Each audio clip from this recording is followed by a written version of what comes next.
Bien, la última clase que tuvimos nos habíamos quedado con lo que tiene que ver con los con el contexto y las características del gobierno de Frondizi, ¿sí? También es importante que tengamos en cuenta que gran parte de los aspectos que nosotros vemos que se van a ir generando ya durante el gobierno de Frondizi, que tienen que ver con la tecnocracia eh, y lo que es digamos, el cientificismo y la influencia del conductismo en lo que va a ser el aprendizaje o la enseñanza, es algo que nosotros lo vamos a ver plasmados en nuestra, justamente en nuestro, lo que es en las políticas educativas.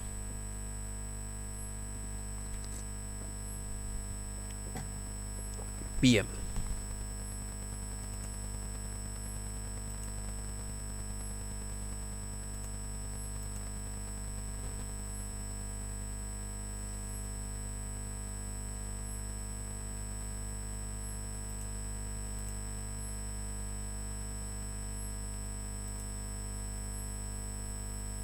Bien. ¿Se ve hasta acá? ¿Se ve la proyección? Bien. Entonces, nosotros vamos a este tema, es muy probable y sobre todo teniendo en cuenta que uno de los temas más importantes que damos en este último tramo del año, lo iremos tratando de analizar y relacionar con imágenes, con imágenes de manera audiovisual. La vez pasada no funcionó muy bien, digamos, los recursos audiovisuales, así que vamos a ver si esta vez funciona. Y el objetivo en este caso es poder entender un poco cómo fue el funcionamiento de lo que se denomina el terrorismo de Estado en Argentina, y por otro lado el imaginario represivo. Cuando hablamos del imaginario represivo nos estamos refiriendo a cómo se va armando construyendo como un relato, un cuento. Ustedes imagínense un cuento que tengan que redactar sobre algo en el cual ese cuento se termina volviendo realidad, donde como todo cuento que seguramente ustedes le tienen que contar a los niños, existe un personaje bueno y un personaje malo y una trama, un problema que hay que resolver. Ese tipo de imaginario que se va generando desde el Estado militar se va llevando adelante en diferentes ámbitos, sobre todo en la educación, con el fin de que aquellos sectores como los sectores docente, el sector no docente, todos aquellos que estuvieran involucrados en la educación y en otras partes del sistema, tuvieran que verse asumidos dentro de un rol u otro, del rol de villanos o en el rol de los buenos. Si tenían el rol asignado de los buenos, tenían que ayudar a los buenos, y si eran el rol de los villanos, no les quedaba otra que tener el final que tienen todos los villanos. Esto tal vez suene un poco en el aire, pero esta idea del imaginario se va haciendo de a poco a través de diferentes acciones, discursos, intervenciones, diferentes métodos que se van a implementar. Bueno, tenemos que analizar un poco el contexto político en nuestro país, porque nosotros nos habíamos quedado con el gobierno de Frondizi, que Arturo Frondizi, quien había asumido después de el exilio y el derrocamiento de Juan Domingo Perón. Hay que recordar que Juan Domingo Perón, si bien él no está y no va a estar en el país hasta mucho tiempo después, a pesar de que él está en el exterior, maneja o sigue manejando gran parte de lo que son lo que es el partido político peronista y sus simpatizantes, es decir, aquellos que siguen creyendo en Perón. Es como que constantemente hay un anhelo, un sueño de que Perón va a volver a salvar de la situación, un pensamiento bastante, eh, digamos, no me acuerdo ahora el término con el que quiero usar, pero es un pensamiento bastante, eh, como podemos decir, que un pensamiento ilusorio, un tipo de pensamiento mágico que se tiene sobre esta idea de que una persona va a ser la solución de todos los problemas. Y tiene que ver mucho con la imagen que deja Perón antes de irse del país, una persona que se encargó de dar gran parte de derechos y oportunidades a sectores que no las habían tenido, de darles una identidad, una fortaleza, pero por otro lado está lo que habíamos analizado, lo que se le critica a Perón. A Perón se le critica parte de lo que es ser alguien que adoctrine o use parte del pensamiento del partido para imponer ciertos modos de pensar, ¿sí? O actuar. Entonces, este periodo que va a estar inaugurado por Frondizi, el cual llega al poder gracias a los votos peronistas, no queda otra.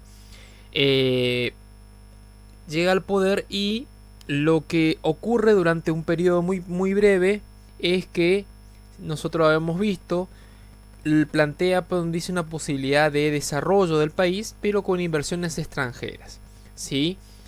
Una inversión extranjera que busca y necesita el desarrollo de técnicos y personas eficientes, que sean eficaces, que sean expertas en el manejo y que no sean personas que tengan que saber mucho, sino que sean abocadas a un rol determinado.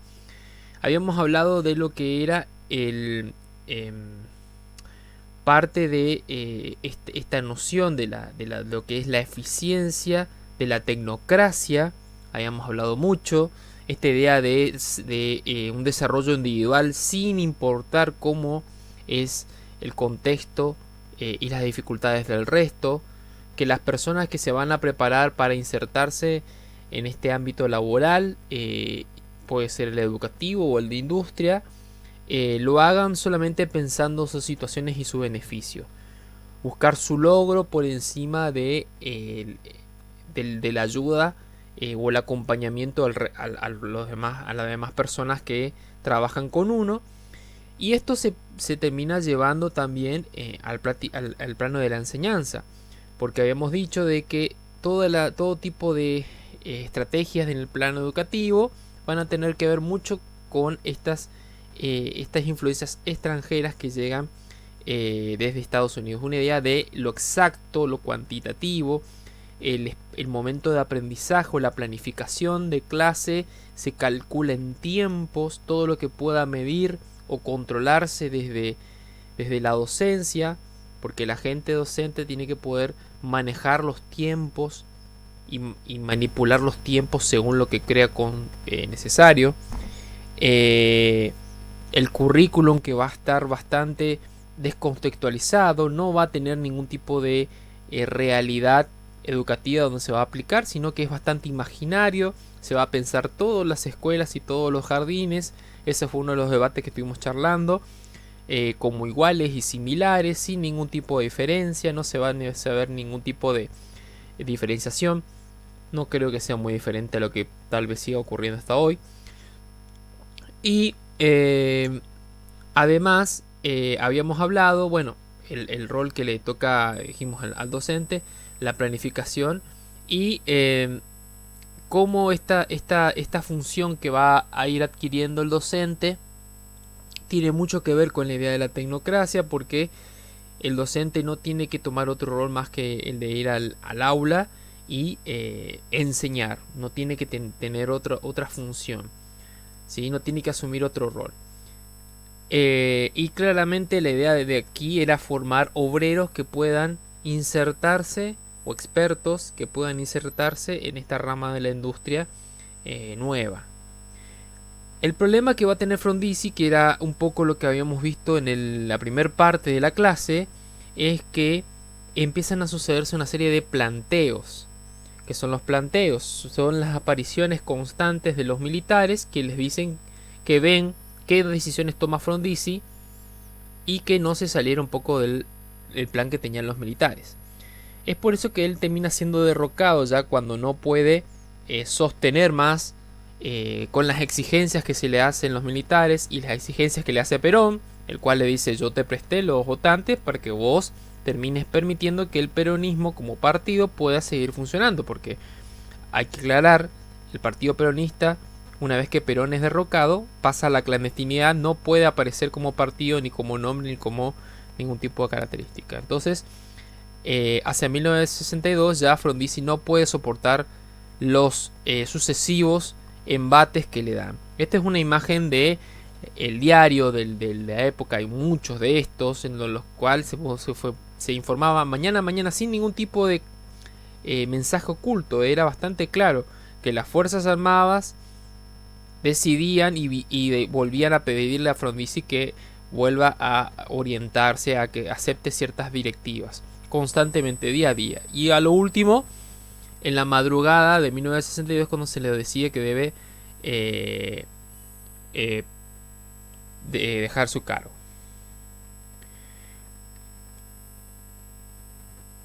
Esto lleva a que durante un periodo breve, si ustedes no lo sabían, ahora tal vez se enteren, cuando no hay un jefe, un presidente y un vicepresidente tampoco, por ejemplo, que haya ocurrido alguna situación grave, asume brevemente el jefe, digamos, el jefe del Senado. Este asume por un periodo hasta que se pueda normalizar democráticamente. En este sentido, cuando se retorna a la democracia, Arturo Illia es el nuevo elegido como presidente, radical también. Esta es la imagen de él, una persona bastante ya llevada a la edad, del interior de la provincia, del interior del país, perdón. Y lo que busca es tratar de dar otra vez, volver sobre los derechos que se habían perdido durante ese breve lapso, ¿no? Desde que se fue Perón. Entre las luchas de derechos sociales es uno de ellos es la ley de medicamentos, que se hizo uno de los logros más importantes que tiene, donde se le reconoce a todas las personas, donde el Estado va a subsidiar y encargarse de sostener estos medicamentos para que puedan, digamos, de la obra social, ¿no?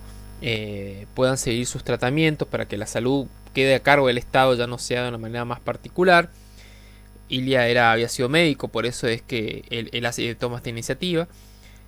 Y lo que termina llevando en ambos casos es nuevamente a una crisis en la que Arturo Illia es depuesto también por los gobiernos militares, pero también por la presión de los peronistas. Entonces, yo lo que más que nada quiero enfatizar acá es que, a pesar de que Perón no está y él se encuentra exiliado, a pesar de que los militares no aparecen visiblemente, los dos van constantemente presionando sobre los gobiernos y generan una situación de inestabilidad política. Esta es una caricatura de la época en la cual muestra a Frondizi, que es el que está dibujado en el medio, tratando de separar dos sectores. ¿Pueden identificar estos dos boxeadores a qué sector representan cada uno?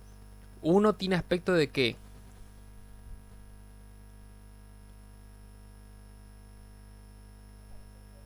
Exactamente.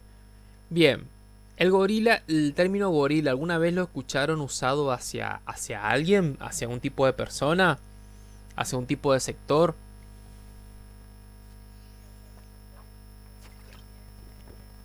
Bien, los sectores más conservadores se los llama así como gorilas. Y claramente el peronismo usó esta palabra gorila para referirse a los sectores conservadores y militares, ¿no? Que son antiperonistas. Y del otro lado, el otro luchador, ¿qué fruta les parece que tiene en la cara? Porque es una cara... ¿La forma de qué fruta les parece que puede ser? Una pera. Entonces, pera, Perón, ¿no? ¿Por qué le ponen una fruta en vez de poner el rostro de Perón en la imagen?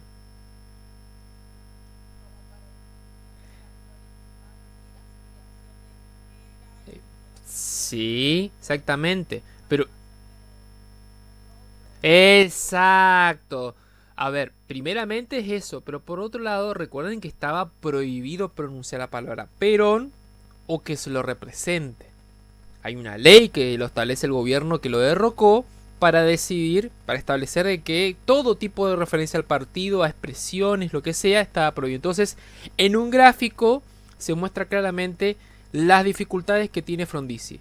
Por un lado, el sector militar que lo presiona y le dice todos los días qué rumbo está tomando. Y por otro lado, Perón que le dice retoma las decisiones. No te olvides del acuerdo que tuvimos. Yo te presté mis votantes. Vos tratás de encaminar tu gobierno hacia los acuerdos que tomamos.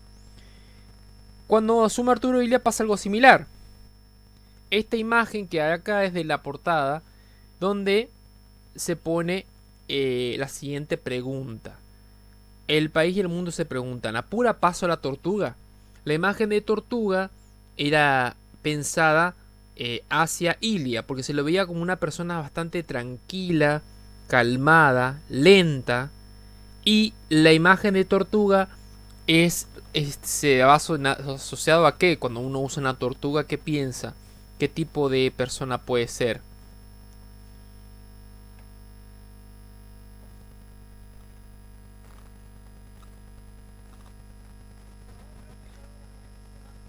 Claro, sí. No, sí, no hay problema. Cuando uno le dice a alguien que es una tortuga, ¿qué le está queriendo decir? ¿Qué tipo de personalidad tiene? Que es lenta, exactamente. Se lo pensaba Ilia como una persona lenta, indecisa, con la edad ya venida, digamos, su edad caída sobre el tiempo. Pero aparte, los peronistas, esto lo hicieron en gran parte, se dedicaron a fustigarlo para hacerlo verlo como más deficiente e hicieron largar en algunas partes del país una cierta cantidad de tortugas en la calle donde digamos gran parte de los gráficos como esta revista hicieron lo suyo. La opinión claramente o el apoyo de la opinión pública va decayendo con todas estas estrategias publicitarias y estas acciones que tomaban. Entonces el peronismo y los sectores militares se van a encargar de ser el punto de equilibrio de cualquier gobierno. Si el gobierno lograba, cualquier gobierno que asumiese lograba mantener un punto límite entre los dos, podía seguir gobernando. Y claramente, cuando el peronismo tenía mayor libertad para funcionar, o se le daban esos derechos, y los militares en contrapuesta debían intervenir más, evitando que el peronismo vuelva a aparecer, es decir, se le daba más posibilidades a los peronistas que participen en la vida política y los militares tenían que tomar mayores controles. Esto generaba una situación de conflictos entre peronistas y militares y llevaba una inestabilidad social constante. Es de esta inestabilidad social donde se van a servir los sectores militares para decir necesitamos estar para resguardar y establecer el orden. Porque si no existe ese orden, constantemente estamos en una situación de caos. ¿Sí? Es por eso que hacia 1966 justamente Onganía, que era el jefe militar de Ilia, realiza un golpe de estado y lo obliga a tener que rendirse. Este golpe de estado hace que justamente hablemos de un nuevo periodo de gobierno en el que Onganía muestra una forma de gobierno bastante más cruda que hace tiempo no se veía dando. Un sistema de gobierno corporativista en el cual se va a aplicar esto que habíamos visto con Frondizi, la tecnocracia, este individualismo, donde cada sector de la sociedad ya tiene asignado un rol determinado y no puede salirse de ese rol. Y lo que va a hacer Onganía durante mucho tiempo tratar de hacer un control de todos los lugares donde pueda haber una infiltración del pensamiento marxista, ¿sí? Y acá ya empezamos a hablar de a poco de esas ideas. ¿Por qué lo que tiene que ver con el pensamiento marxista? Esto ya lo habíamos dado en la última clase que dimos el año pasado, ¿sí? ¿Por qué esta lucha contra el pensamiento marxista? Bueno, tenemos que entender nosotros que lo que tiene que ver con el pensamiento de izquierda no solamente venía o provenía a través de lo que había ocurrido en Rusia con la Revolución Rusa, sino también a través de los jóvenes, porque hacía poco que el Che Guevara había tomado junto con otros jóvenes el gobierno de Cuba, y entonces se pensaba que cualquier estado que estuviera en una situación de crisis como lo estaba Cuba podía llevar a que los jóvenes, las personas más intrépidas y aguerridas, tomaran el poder y trajeran este pensamiento de izquierda que para ellos le parecía lo más amenazador y terrible que podía haber. ¿Por qué era algo malo? Primeramente, el primer punto de conflicto que tienen con este pensamiento de izquierda, con el comunismo o el marxismo, era que era anticatólico. Los comunistas o marxistas no creen en el catolicismo, son ateos, ¿sí? Se consideran que no existe la religión en realidad, y que la religión tiene más que nada la función de dominar o manipular a las personas. La segunda cuestión es que entre de las ideas o propuestas que tienen, hablan de claramente una situación de igualdad de todos, y en el cual la propiedad privada no existe. No existe lo que es mío o tuyo, sino que es de toda la comunidad. Suena bastante bien, pero claro, si ustedes lo piensan desde aquellos empresarios, aquellos sectores con mucho poder que venían apoyando y solventando los gobiernos militares, esto no les caía muy en gracia. Entonces se pensaba y se sostenía a través de propaganda y un montón de cualidades que se le iban inventando, cualidades negativas al pensamiento comunista, de que lo peor que podía pasar en cualquier gobierno latinoamericano es que cayera bajo la influencia de estos guerrilleros, ¿no? Que se decían guerrilleros porque aparecían constantemente de esa manera, no aparecían armados en algún momento en medio de la noche, atacaban y se escondían. Lo que ocurre en 1968 es un poco lo que vimos ya en la última clase. Es un hecho mundial, el Mayo francés. En el caso de Argentina se da un levantamiento de trabajadores con estudiantes de la universidad en Córdoba.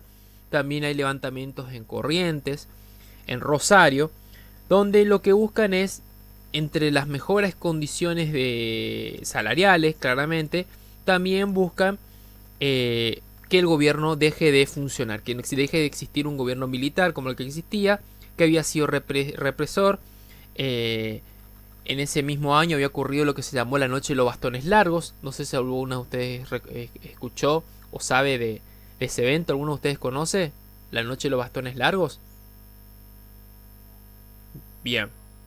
La Noche de los Bastones Largos es un evento que ocurre en la Universidad de Buenos Aires, donde el mismo presidente, al tener miedo, el mismo gobernante Onganía, militar, al tener temor ante la infiltración de este pensamiento que él consideraba como subversivo, esa palabra la vamos a escuchar mucho, decide que tiene que cerrarse la universidad, y claramente había un toque de queda, que significa que un horario en el cual cualquier persona podía caer bajo la ley marcial. Ese toque de queda todavía faltaba para cumplirse. Llega la policía, los obliga a retirarse, al rector y parte de los estudiantes. Muchos de estos estudiantes se niegan porque no era el horario que se había establecido. Los reprimen, los golpean, los lastiman, muy gravemente lastimados. Muchos de estos intelectuales, porque esta universidad tenía una gran trascendencia y avance científico, terminaron emigrando y terminaron asentándose en los centros intelectuales de Europa. Muchos de ellos no volvieron después de aquella época, donde a pesar de que se trabajaba a través de la ciencia exacta, ¿sí? De lo que es no las ciencias sociales, sino la ciencia de los cálculos. Se seguía pensando que cualquier ámbito universitario, si no estaba controlado, podía ingresar el pensamiento que amenazaba el orden que quería proponerse. Claramente esto, más la revolución y el levantamiento del 68, obliga a que Onganía, como militar, deba abandonar su cargo. Y se busca restablecer la democracia. Entonces se vuelven a presentar en campaña, y entre los que ganan las elecciones de 1973 es Héctor Cámpora, peronista, ¿sí? Quien se presenta y al ganar estas elecciones, lo que claramente empieza a sonar es, bueno, si volvió Cámpora y él es peronista, falta poco para que regrese Perón nuevamente. Es ahí donde se usa la frase Cámpora al gobierno y Perón al poder, porque si Cámpora es electo, una vez electo Cámpora podía establecer un decreto para que Perón pudiera volver. El retorno de este justicialismo al poder hace de que el retorno de Perón pueda ser un hecho. Lo que termina ocurriendo en 1974 en Ezeiza, cuando llega Perón, pero se empiezan a producir conflictos entre dos ramas enormes del peronismo. Está la filmación justamente cuando Perón iba a aterrizar en Ezeiza, donde aquellos, los sectores más pesados, que son los sectores más ligados a los gremios, a los sindicatos peronistas más tradicionales, sostenían de que ellos tenían el privilegio de estar más cerca de un escenario donde iba a hablar Perón, ya estaba todo armado. Y los jóvenes que venían integrando partidos nuevos, partidos de izquierda con la noción del peronismo, son jóvenes que no vivieron el peronismo personalmente, pero cuyos padres y madres les contaban cómo había sido el gobierno de Perón. Eran jóvenes, muchos de ellos, que participaban en estos gobiernos partidos de liberación, que generalmente realizaban atentados y actividades con el fin del retorno del peronismo. También tiene una idea de Perón totalmente distinta, un Perón mucho más joven, un Perón mucho más revolucionario, y se enfrentan con estos representantes del otro peronismo mucho más conservador. Entonces, dejando en claro un poco, el peronismo tiene tantas facetas que es tan difícil diferenciarlo, y Perón fue, durante un periodo de gobierno, el primer periodo de gobierno, tenía sus características donde se le notaba que tuvo un gran apoyo de los sectores trabajadores y de los sectores militares. Cuando se lanza su segundo gobierno, tiene el apoyo y el voto de las mujeres, porque ya podían votar. Y ya para su tercera etapa o periodo, que va a comenzar a partir de 1974 hasta 1976, cuando fallece, tiene el apoyo de los sectores más jóvenes, quienes son los que ven en Perón ya no el Perón que nosotros podemos ver en videos, sino un Perón más asociado al Che Guevara, una persona más joven, una persona con ideas más revolucionarias, más transgresoras. Entonces, este conflicto por ver quién es el verdadero Perón va a llevar a que haya conflictos constantes a la luz del día, persecuciones entre peronistas por ver quiénes son los verdaderos fieles a Perón. Y además, cuando Perón retorna, lo que existe es esta división, en el cual el mismo Juan Domingo Perón se enoja con los jóvenes por considerarlos que no lo escuchan, que no coinciden con sus ideas. Entonces todo esto va a llevar, les estoy resumiendo, ¿no? Esto va a llevar a que exista una etapa de persecución y entre ellos y atentados.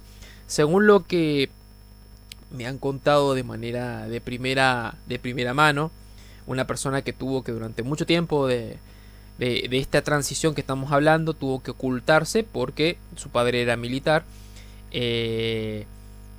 Era muy común que uno entrara, por ejemplo, a la facultad de medicina para darles un contexto, la Facultad de Medicina de Corrientes, y que de la nada en medio de la clase entrara alguien a pedir que saliera del curso, alguien que no tenía que ver con una autoridad de la institución, sino a alguien vestido de civil que pertenecía a alguna de las facciones del peronismo. Entonces entre ellos existe una persecución de quienes están apoyando a Perón y quienes no. También estaban aquellos sectores conservadores antiperonistas. Entonces se realizan persecuciones, matanzas a plena luz del día. Eso también me han comentado que ocurrió. En plenos reuniones sociales aparecían en los autos y realizaban los disparos y seguían. Entonces esto lleva a una situación de tanta inestabilidad que la misma gente pide a gritos que alguien venga a establecer el orden. Y como Perón ya había fallecido en ese momento, no encontraban ningún tipo de esperanza y consuelo más que lo que terminó ocurriendo. Los militares en 1976 terminan tomando el poder. Entonces, ¿qué va a pasar con la llegada de los militares, las tres fuerzas armadas, ¿no? La fuerza militar del ejército, ¿no? La aeronáutica y la naval o marina? Van a establecer principalmente un relato o un cuento, una manera de entender la realidad sobre la que ellos quieren que la sociedad vea. Pablo Pinau, que es un especialista en lo que tiene que ver con la idea de o la noción de educación en el periodo militar, del último gobierno militar, él empieza hablando primero, hace referencia a que el modelo educativo, esa ley 1420 que nosotros vimos que Sarmiento impulsó, se termina transformando para los militares en un espacio de contaminación. Ese es el relato. El relato me refiero a que los militares empiezan a hablar de que consideran que las aulas son un espacio donde pueden contaminarse las mentes de los estudiantes y llenarse de cosas que no son sanas. ¿Cuáles son las cosas que no son sanas? Son aquellas cosas que traen ideas transgresoras y que llegan a la mente de los jóvenes y los hacen pensar y los hacen reflexionar sobre cosas que no tienen mucha más reflexión que la vida misma, ¿no?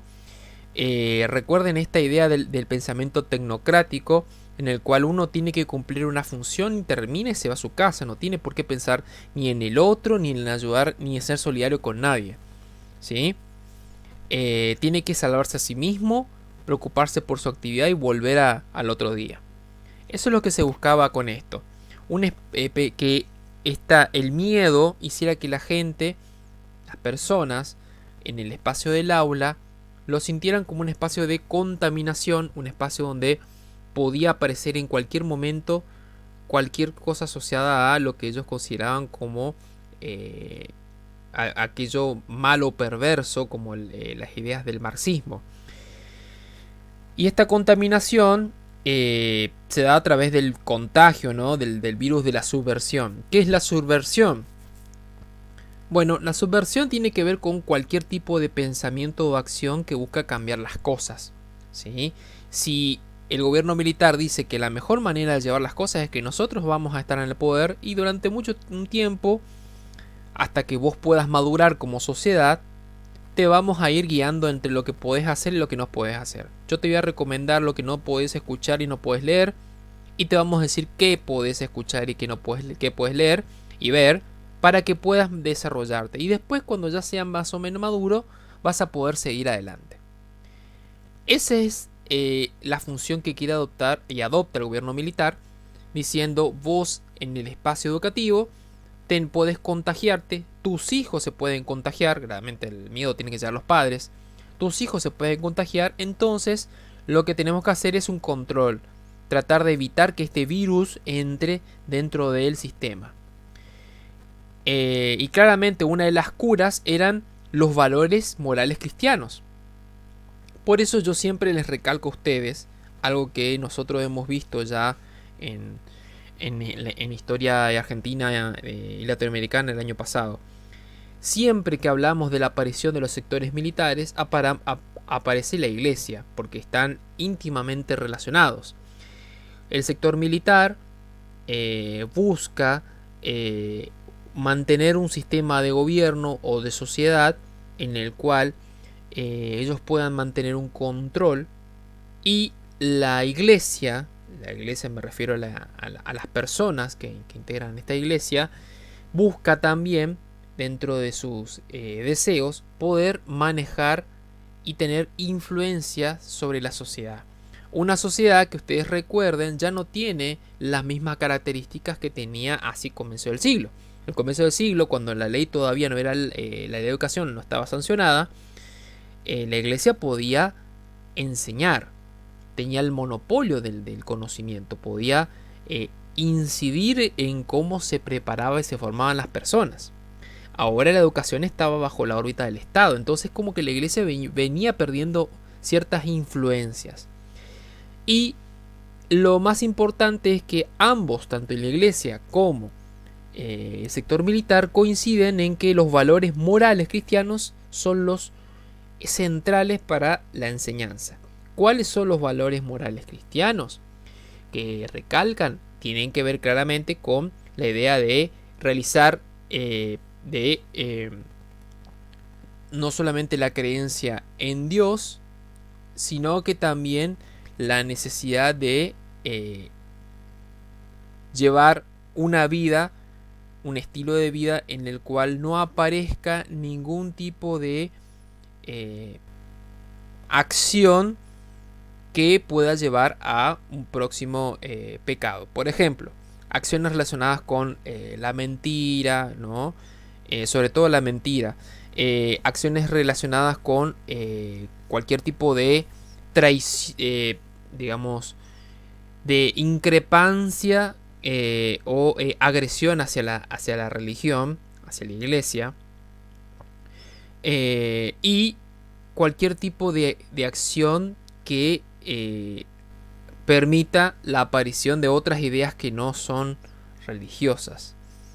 Entonces, por ejemplo, siempre se apela constantemente, esto es muy común, los docentes en el sistema educativo y también los auxiliares, a que los chicos digan la verdad, que los chicos digan y confiesen si han visto a alguien en una situación rara, en alguna situación llamativa, en la cual ellos pueden digamos ver si esta persona estuvo involucrada en acciones subversivas. Esto de ser correctos, de decir la verdad, no viene por la cuestión de moral cristiana per se, es decir, porque son devotos, sino vienen porque se utiliza esta idea para que las personas sientan que si no cumplen con esto están traicionando a lo más sagrado que tienen, ¿no? Su fe.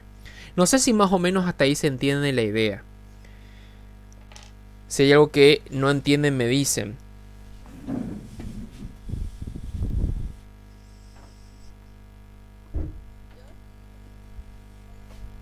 Bien. Bien. Porque acá lo que yo hice es tal vez evitar algunas palabras para tratar de ir explicándolas mientras se los voy contando. Entonces, este sistema educativo que fue impulsado por Sarmiento tiene este problema ahora, que es la aparición de estas ideas transgresoras de la subversión, que ahora están en cualquier lado, en cualquier país que esté en desarrollo. ¿Se acuerdan que habíamos hablado esto de que lamentablemente, es así lo ven ellos, ¿no? Lamentablemente todos los países que no son desarrollados, como Sudamérica, África y Asia, pueden caer bajo la aura del comunismo. Por ejemplo, China. Por ejemplo, Corea del Norte. Por ejemplo, alguna localidad de Asia o África que pueden caer bajo estas ideas, estas influencias. Bueno, hablamos acá en la zona más central, Cuba. ¿Qué son? Son países que no llegaron a tener un desarrollo similar al de Europa. Tienen problemas sociales que no pueden solucionar, y de esos crisis y problemas sociales surgen y aparecen gobiernos comunistas o socialistas. Entonces esto no puede ocurrir, y es por eso que Estados Unidos no solamente se ofrece a luchar como si fuera un caballero que lucha contra un dragón, ¿no? Por el bien de la humanidad. Ustedes verán que esa es la imagen que transmiten las películas, ¿no? Cuando ellos van a Vietnam, no están luchando contra los vietnamitas, están luchando contra el comunismo y por el bienestar de la humanidad y del universo, ¿no? Esa es la imagen que nos intenta, el relato que nos trata de mantener o enviar Hollywood. Por eso es tan importante Hollywood y se desarrolló de esa manera las películas durante ese periodo para darle esa imagen de predominio, ¿no? Ya ahora el dominio que puede ejercer un país sobre otro no viene solamente a través de la economía, viene a través de la cultura, de lo que uno piensa. Entonces ese es el problema con el que se encuentran. Y como les decía, Estados Unidos no solamente se ofrece a ayudar a liberar otros países, sino que establece unas ciertas propuestas para que otros países se unan. Y entre esta propuesta está la formación de los militares. Se ofrece a formar a los militares que se encuentran en cada país de Sudamérica y otras partes del mundo, para que estén preparados para intervenir en el caso de que aparezcan estas amenazas de la subversión. Onganía, a quien mencionamos, fue uno de los graduados de allí. ¿Qué les enseñan allí? Por ejemplo, qué técnicas tienen que utilizar para torturar, para entrevistar, qué estrategias tienen que usar para poder detectar en la sociedad una persona que no se muestra, pero que es, que coincide con estos movimientos, con esta idea, con esta forma de pensar. Entonces, todas estas estrategias son enseñadas y formadas por Estados Unidos en una escuela que se llamó la Escuela de las Américas, en Panamá, donde se formaban gran parte de estos gobernantes. Esta escuela recién hace muy poco tiempo, les digo, en el siglo XXI, en teoría desapareció, pero se trasladó solamente de sede porque sigue funcionando, no es algo que ha desaparecido del todo. Y los testimonios de lo que se enseñaba allí son bastante contundentes. Lo que se enseña es cómo una persona puede crear todo tipo de estrategias para que la gente, para poder detectar este tipo de enemigo, que para ellos es un enemigo. Entonces, este relato, como decimos, también habla de que el Estado tiene que ser garante de la educación, ¿sí? A partir de la ley 1420, el Estado es quien se encarga de la educación, dijimos, ya no la Iglesia, y lo que tiene que hacer es que si el Estado es el garante de la educación, tiene que encargarse de homogeneizar, es decir, crear un ser homogéneo, ¿se acuerdan? El ser nacional. Es por eso que la situación en la que se encuentra el Estado, en el momento en el que asumen las fuerzas militares, es de tratar de evitar de que se contagie de ideas que para ellos son raras y malignas, y que se llene de todo tipo de valores importantes como los cristianos. Entonces, esta es una frase que me pareció importante para mencionarla. En el país imperia un vacío de poder y anomia social. ¿Qué quiere decir esto? ¿Qué les parece a ustedes que puede llegar a decir esto que significa vacío de poder y anomia social?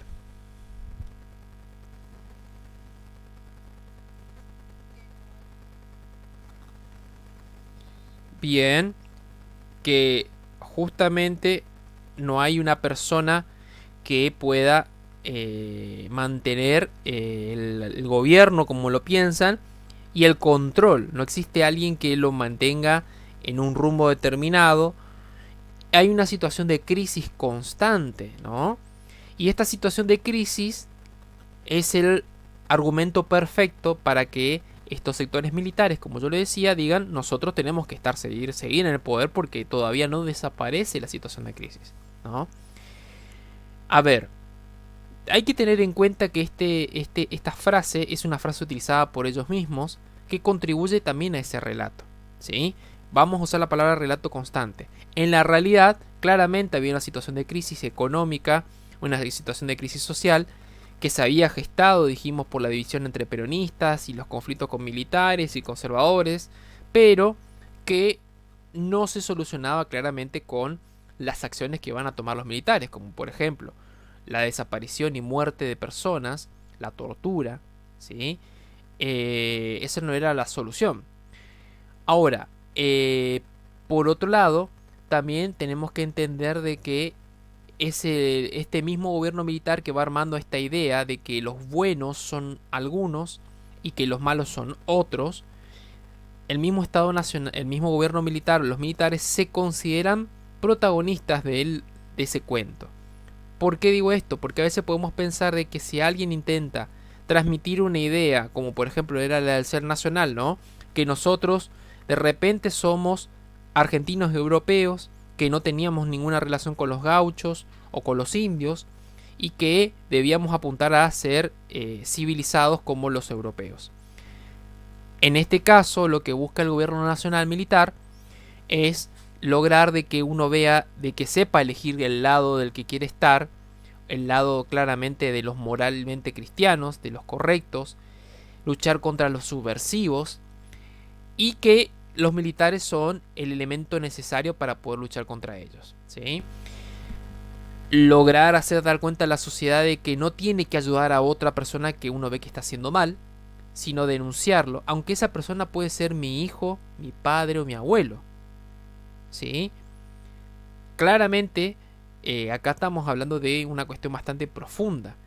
Nadie sabía si la otra persona que estaba al lado, o vecino, o una persona llegada, podía desaparecer al otro día, porque no existía un estado de garantía, no existía ninguna garantía, se suspende la Constitución. No sabía si uno escuchaba en la noche el ruido de autos, corridas, disparos, y sabía que alguien había desaparecido. La frase que ocurría inmediatamente es: por algo será, algo hizo. El miedo y la sospecha constante que va a ocurrir es parte de ese relato que hacen desde el gobierno. Si desapareció es porque hizo algo, porque si no, no puede desaparecer, ¿no? Y entonces la gente contribuía diciendo, claro, es entendible, vos haces algo malo y vas a desaparecer. Vos no haces algo malo y no vas a desaparecer. Eso es lo que repetía la gente. Y por eso muchos de hecho piensan que durante el periodo del gobierno militar fue un periodo de más seguridad. Claramente, porque cualquier persona que opinaba distinto o hacía algo que amenazaba el orden, desaparecía o moría. Ahora, este relato de ficción, que es como un cuento, ¿no?, lleva tres elementos: los héroes, dijimos, los malos y el nudo del problema. Hay una canción hecha por un grupo muy de la época que es Sui Generis, no sé si ustedes lo conocen o oyeron esa banda.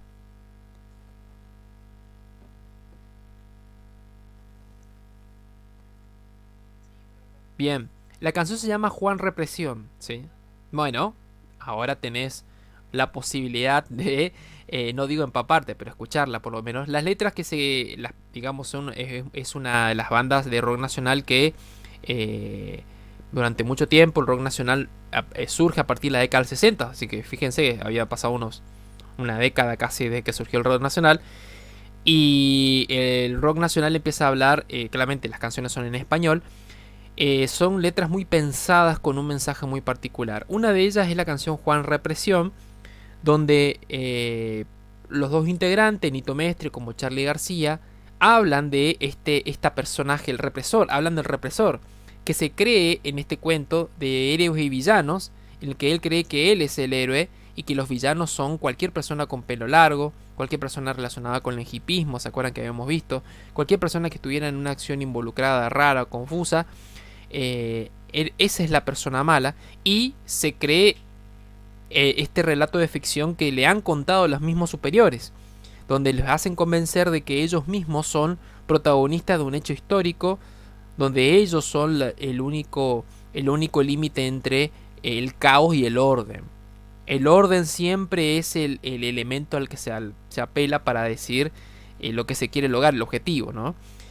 Entonces, esos van a ser los elementos que van a aparecer repetidos acá. Si tienen posibilidad de escuchar la canción, les recomiendo. Yo sé, seguramente no es el estilo que ustedes escucharían, pero por lo menos ver la letra de Juan Represión está muy interesante. Bien, y vamos a directamente para cerrar, ir cerrando, con lo que tiene que ver con la subversión.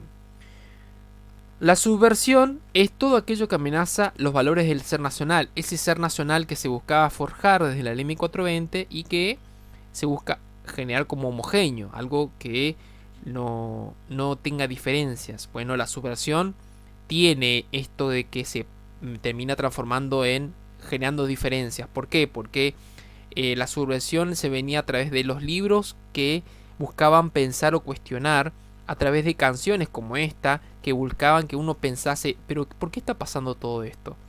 ¿De quién es la culpa? ¿Somos todos está bien que nos quedemos sin hacer algo? ¿Está bien que no tengamos derechos? Todo ese cuestionamiento o el pensar el porqué de las cosas hacía de que una persona sea peligrosa y sea subversiva.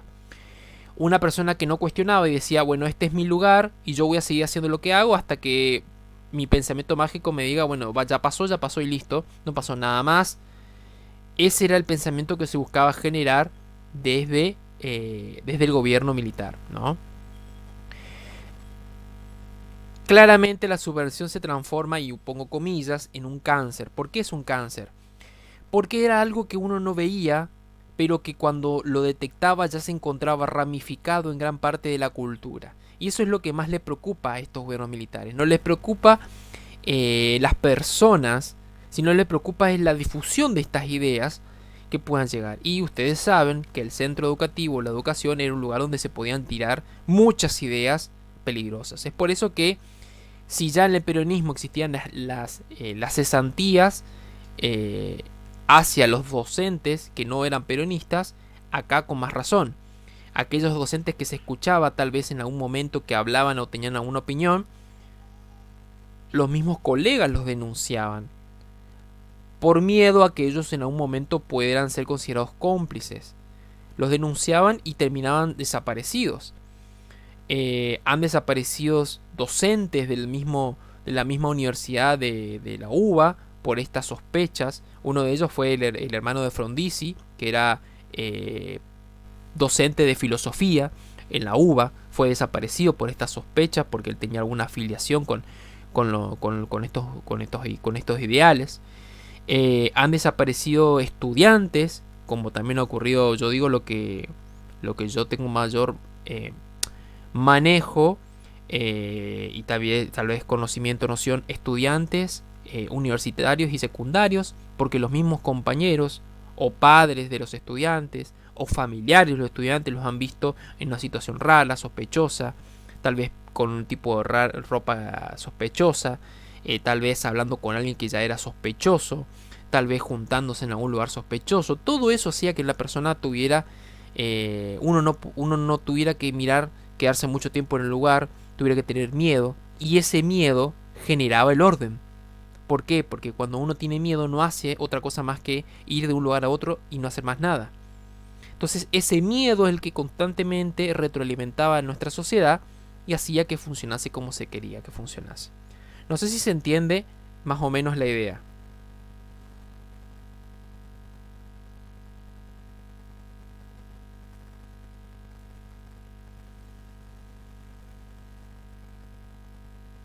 Bien. La idea de hoy era poder entender un poco en qué consistía esta idea del imaginario represivo. A ver. Vamos a probar esto por una última vez. Si no funciona, claramente me rindo.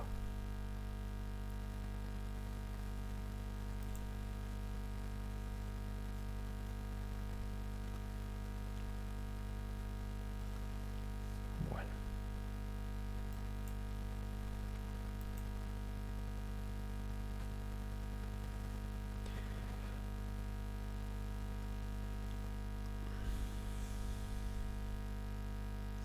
¿Se ve hasta acá la pantalla? Bien. Bueno, vamos a ver si funciona. Si no funciona, me dicen tranquilamente por el parlante. Me veo perdido. Digo, me dicen por el micrófono nomás que no funciona y lo cortamos y solamente